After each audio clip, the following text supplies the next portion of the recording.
On est bien sur la ferme de Citrouille et compagnie, hein. C'est vrai qu'on a vendu pas mal de courges à la bonne pioche, hein. Sacré consommateur de courges visiblement, les clients de la bonne pioche.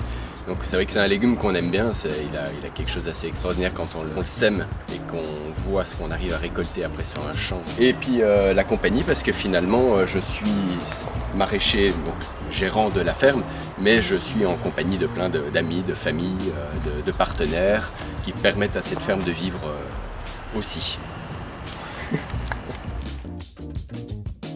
Je m'appelle Thomas, je suis maraîcher en agriculture biologique et je fais ça depuis 3 ans. Je produis une quarantaine de variétés de légumes et un peu de melon et de la fraise sur les alluvions du Grésivaudan. J'ai commencé donc en septembre 2014. Au démarrage, donc, ça a été un peu le montage de l'outil de production, à savoir les tunnels, l'irrigation, l'achat de matériel. Et donc les premiers légumes, je les ai sortis en mai 2015. J'ai lancé cette ferme sur un modèle un peu classique, à savoir que je sécurise une partie de ma production avec toute une surface donc abritée qui nous permet de faire des légumes l'été, et puis une surface de plein champ qui me permet aussi de faire du poireau, des choux, des cultures qui prennent beaucoup plus de place et qui permettent du coup de produire toute l'année. On cultive des légumes sur une parcelle qui fait 3 hectares, donc ça fait à peu près 1,5 hectare de légumes cultivés en plein champ et 2000 m² de légumes cultivés sous abri.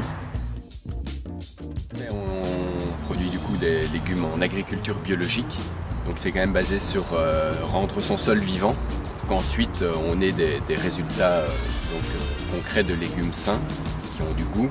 On utilise du coup pas de désherbant, c'est vrai que le recours du coup est par des moyens de paillage soit naturel soit de plastique.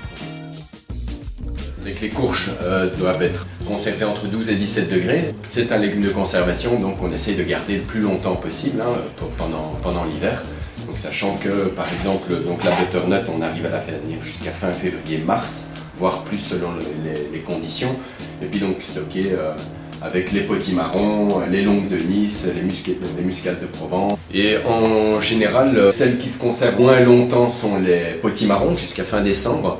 Et après, par exemple, une courge comme l'Iron Cup, donc c'est entre autres du fait de sa peau qui est épaisse, on arrive à tenir ces courges-là jusqu'à l'été l'année prochaine.